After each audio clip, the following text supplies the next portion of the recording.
When I was really young, you know, every day we'd drive down El Camino and there'd be the dirt bike shop and there'd be dirt bikes and quads out there, and every day I would just pester and pester and pester and pester. And I got to figure out how to get my parents to get me something like this. They finally bought something, but it was more like a, you know, utility quad. I literally rode that thing every day until the tires were completely bald. I had, I don't know, 30 or 40 tire plugs in them. I put thousands of miles on this poor Suzuki quad without suspension.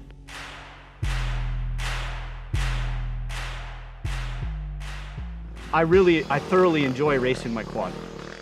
It's bitchin'. I mean, I'll be standing up going through sand whoops and like moving my body just like I would on a dirt bike, but then throwing it sideways just like I would in a car, you know, going through a corner. But then coming off of a jump and being able to adjust it in the air like a dirt bike, it's not quite as easy to flick around as a dirt bike, so it's always somewhere in between the two.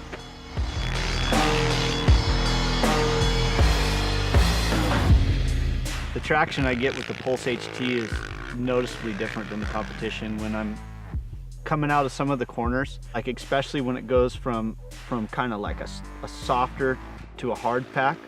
When you break your tires loose, it's important to come in and make a hot turn and take off.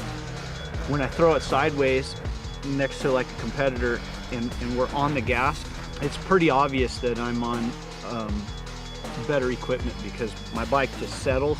Like the tires just settle and they start catching more traction. The HTs in the rear are so grippy that like you can literally feel the knobs just pulling out of the corner.